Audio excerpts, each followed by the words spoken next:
একজনকে নামানোর জন্য গিয়েছিলাম, বলেছিলাম বাবু এই কাজটার মধ্যে আসো, নেটওয়ার্ক কাজ শিখিয়ে দেবো, মিটিং টিটিং সব শিখিয়ে দেবো, তুমি পারবে। জানে না আমি পাস করা, আমি কি পাস?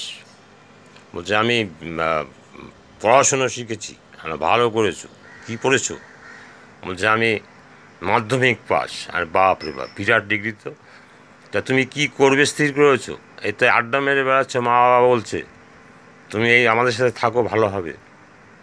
বলছে না আমি কোনো কাজ ফাজ করবো না। আমি কেন, বাবার সম্পত্তিতে তুমি চলবে, বাবা চিরদিন বেঁচে থাকবে। বলছে না, শোনো, যেখানটা আড্ডা মারছো এই বিড়ির গোড়া ধরে টানছো, পটপট করে ফাটছে, তবু ছাড়ছো না, এইভাবে লাইফ চলবে না। কাজের মধ্যে আকৃষ্ট হও, যে কথা বলছি শোনো। বলছে আপনি জানেন বিড়ির পটপট করে আনলে? হ্যাঁ সব জানি আমি। চলো দেখাচ্ছি, চলো তোমাদের বন্ধু বান্ধবদের দল। বলছেন না ঠিক আছে, আপনার কী কাজ করতে হবে? আমরা কী কাজ করতে হবে, এবার লাইনে আসো, বসো, ভালো করে বসো, চুপচাপ বসো, শোনো। নামিয়েছি, দাঁড় করিয়েছি।